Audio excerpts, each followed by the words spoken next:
We've discussed a range of solutions to the burden of chronic disease, but if you had to choose just one solution to ease the global burden of disease, what might it be? Let's ask a cross-section of experts from the Charles Perkins Centre to see what they say.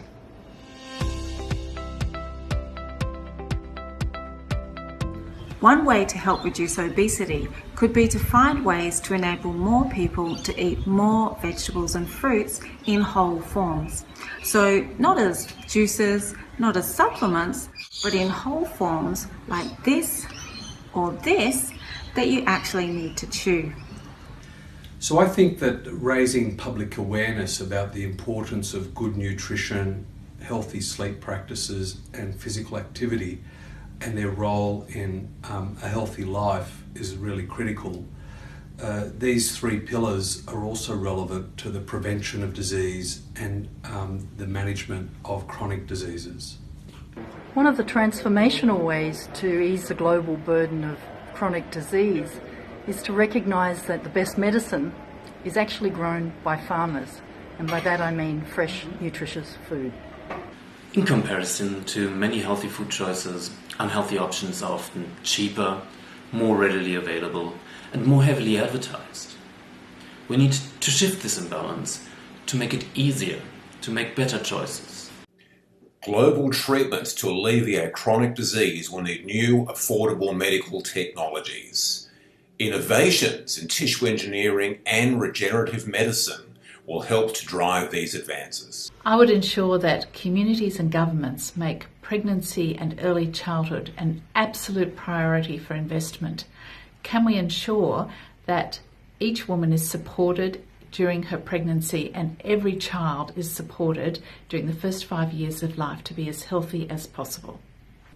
Perhaps one of the greatest contributions we can make is to examine how we look after those that are most disadvantaged. For example, those with mental illness die up to 30 years younger than they should due to cardiometabolic illness interacting with their psychiatric illness. Through understanding the biological, psychological and social determinants of these phenomena and applying what we know in the laboratory in translational science to provide innovative services, we can really contribute to understanding how the general population might be better served. A better organised, multidisciplinary and multi-sectoral stakeholder approach for intervention and policy with a larger focus on practical delivery and its barriers to achieve it. So I would make sure that every high school student knew that at the time of conception, that the future health of their offspring would depend on their lifestyle at the time, their diet, their exercise, their sleeping habits, and how much alcohol they were drinking. I'd want their curriculum to explain the how and why of these events, and then I'd like these messages to be taken on for early adulthood and parenthood. I believe using technology to empower self-management by consumers of their disease and also supporting new models of care is central to easing the burden of chronic disease. Chronic diseases are multifactorial, and so there's going to need to be many solutions. I think that's the first thing to say.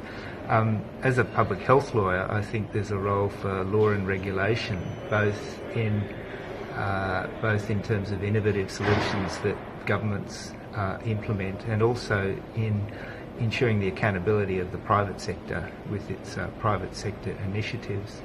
But the solutions will be difficult to achieve, I think, until there's a general community consensus, a greater community consensus, that personal responsibility and individual efforts aren't the solution, and collective efforts on behalf of society generally are needed. In short, I think we need to get our current lifestyle back in sync with our biology so that we can continue to live optimally throughout our whole life.